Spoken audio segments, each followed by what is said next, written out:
An overview of Employees State Insurance Act and Payment of Bonus Act.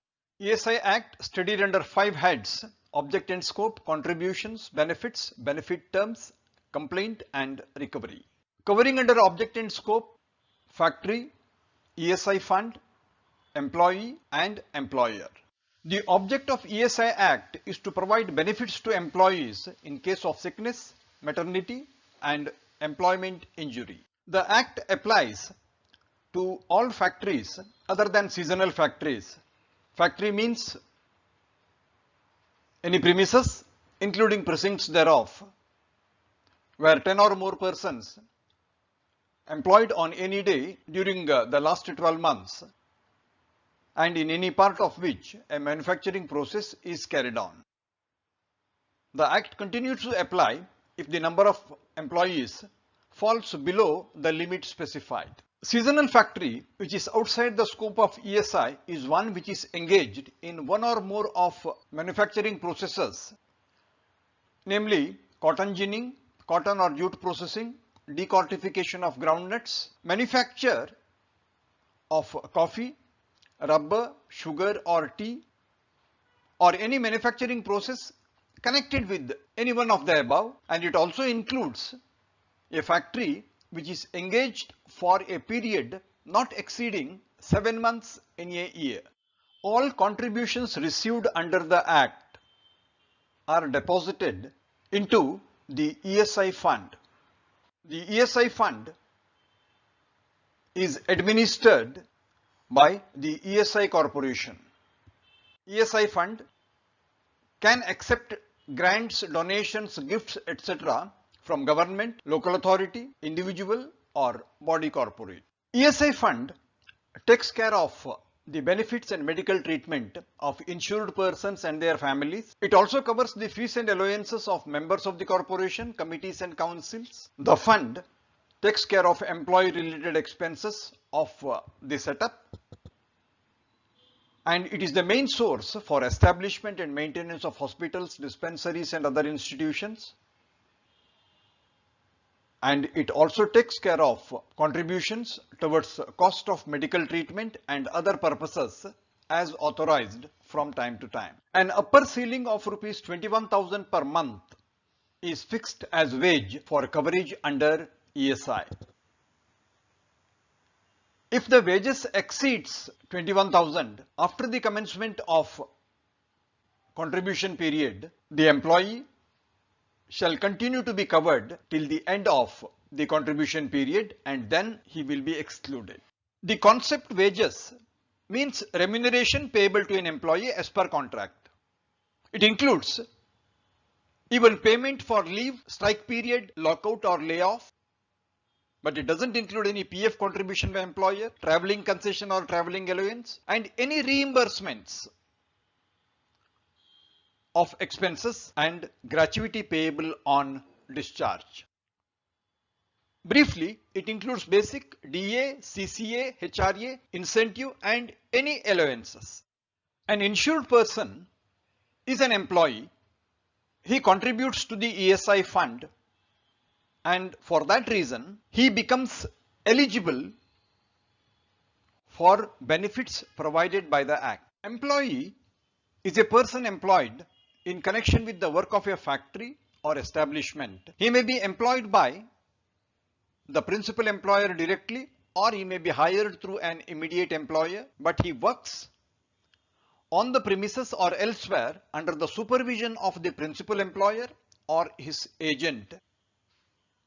And it also includes one whose services are let on hire to principal employer on a contract of service by the immediate employer. In relation to a factory, principal employer means the owner, occupier or his agent, a manager or managing director, or it includes legal representative of a deceased owner or occupier. As related to any other establishment, principal employer means the person who has the ultimate control over the affairs of the establishment.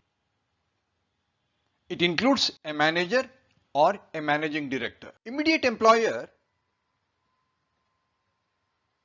refers to a contractor who has undertaken on the premises of the principal employer certain works which is a part of the work of the factory or establishment, and he works under the supervision of the principal employer or his agent. Or an immediate employer may also provide people on hire at the service of the principal employer. Occupier is the person who has ultimate control over the affairs of the factory or establishment. It includes an employer, manager, executive manager, CEO, or any other person having ultimate control on the factory or establishment. As occupier, he is responsible for coverage of ESI for all people who are a part of the factory of establishment, directly employed or indirectly employed, as held in case of Royal Talkies, Hyderabad, where even the employees of canteen and cycle stand run by external contractors and operators was held to be responsibility of the owner of the cinema talkies. An overview of what is contribution, what is injury, and what are different types of disablement. ESI contribution has two components: employer's contribution and employee's contribution. The principal employer is responsible to collect from the employee and remit it together with his contribution, and the contribution from the employer is 3.25% of workers' wages, while the contribution of an employee is 0.75%. For payment of ESI contribution, the principal employer has got time up to 21 days after the end of the calendar month in which the wage falls due. An employment injury is a personal injury caused by accident or an occupational disease, but the requirement is it should arise out of and in the course of his employment.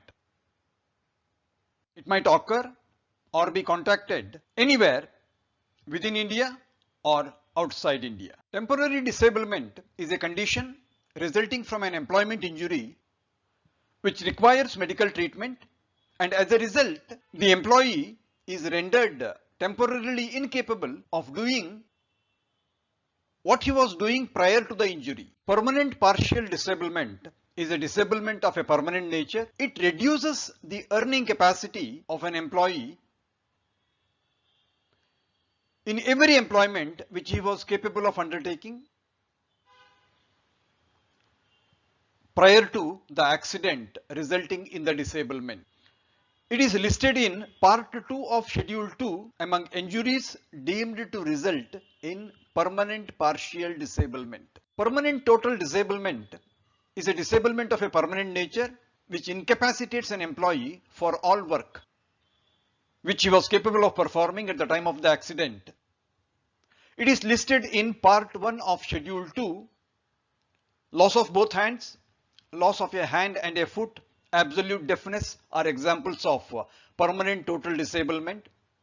Even injuries listed in Part 2 can result in permanent total disablement when the combination of injuries aggregate to a loss of 100% or more. Various types of benefits covered under Section 46 like sickness, maternity, disablement, dependents benefit, etc. Sickness benefit from ESI as a periodical payment is made available to the insured person based on a certificate from a duly appointed medical practitioner. Maternity benefit in the form of periodical payments to an insured woman based on certification to that effect in respect of confinement or miscarriage, or sickness arising out of pregnancy, confinement, premature birth of child, or miscarriage. ESI disablement benefit available to an insured person as a periodical payment towards disablement resulting from an employment injury, duly certified for eligibility. Medical attendance and medical treatment of insured persons is a part of medical benefit. Even the family members of the insured persons are covered provided there is an approval from the appropriate government. The definition of family for medical benefit is quite comprehensive. It includes the relatives of an insured person like spouse, unmarried daughter, dependent parents, a child who is infirm and is wholly dependent on the insured person, a minor child till attains the age of 21 years, and where parents of the insured are not alive, a wholly dependent minor brother or sister also forms a part of family. ESI makes available dependents benefit as a periodical payment to dependents on the death of an insured person as a result of an employment injury. Dependent includes relatives of a deceased insured person comprising widow, minor son and unmarried daughter, a parent or a widowed mother, a son or daughter who is infirm, a minor brother or an unmarried sister if no parent is alive, or a widowed daughter-in-law, and a minor child of a predeceased son or daughter or a paternal grandparent if no parent is alive. On the death of an insured person, payment is made towards expenditure on the funeral, and it is normally paid to the eldest surviving member of the family of the insured person who has died, or to one who has actually incurred the funeral expenses. Certain benefit terms pertaining to hospital treatment, permanent disablement, superannuation, and other regulations. Three types of treatment available to an insured person: as an outpatient, or by visits to the home of an insured person, or as an inpatient. The only condition is during the period contributions are required to be payable and the insured person must be entitled to medical benefit as per regulations. In respect of an insured person who is under permanent disablement, the medical benefit will continue till such time he would have otherwise attained the age of superannuation. The only requirement is the payment of contribution must continue during the period. ESI medical benefit can also be available after superannuation, provided there is continued payment of contributions and the benefit is available to an insured person who has attained the age of superannuation and his spouse, and also to an insured person who retires under a voluntary retirement scheme, and it is available to his spouse too. ESI insists that the insured person and his family shall avail medical treatment as provided by the corporation at the prescribed hospitals, dispensaries and clinics, and ESI corporation doesn't entertain any reimbursement of expenses. ESI prohibits clubbing of benefits. An insured person cannot receive for the same period both sickness benefit and maternity benefit together, or sickness benefit and disablement benefit. Similarly, maternity benefit and disablement benefit. It is required that the insured person must make a choice between the available benefits and opt for only one of them. Any benefit under the Act is neither transferable nor assignable, and any cash benefit under the Act shall not be liable to be attached under a court order or sold in execution of any decree or order of the court. Any benefit received without lawful entitlement is required to be repaid, else it is liable to be recovered as an arrear of land revenue. When a person is entitled to ESI benefit, he is prohibited from taking any similar benefit admissible under any other enactment. Residual provisions on ESI quote, recovery, no wage reduction and no dismissal. ESI court is set up for each local area by the state government. It deals with the scope, applicability, concepts, rates and other matters which are in dispute. It has powers of a civil court for enforcing attendance, production of documents and recording evidence. Order of such a court is enforceable as if it were a decree passed in a suit by a civil court. No appeal lies against the order of an ESI court except to High Court on substantial question of law and the appeal can be submitted within 60 days. ESI contribution remaining unpaid can be recovered as an arrear of land revenue. An authorized officer can issue a certificate for the amount addressed to the recovery officer, and the recovery officer is authorized to recover the certified amount from the factory or establishment by attachment and sale of its movable or immovable property, or by appointing a receiver for the management of the properties of ESI is a preferential creditor, as in the distribution of assets of a company being wound up, dues to the corporation are to be paid in priority to all other debts. The Act prohibits an employer using the liability for contributions payable under the Act as the ground for reducing the wages of an employee, and also from discontinuing or reducing benefits payable under the conditions of service. The Act prohibits any dismissal or punishment to an insured person during the period the employee is in receipt of sickness benefit, maternity benefit or disablement benefit, or is under medical treatment for sickness, or is absent for work as a result of illness which is duly certified. Object and scope, contributions, benefits under section 46, terms of benefit and residuary provisions. Progress review of ESI Act. ESI Act is a social security legislation. It covers all units which fall under the Factories Act and Shops and Establishment Act, and it is one of the pioneering legislations in the interest of employees.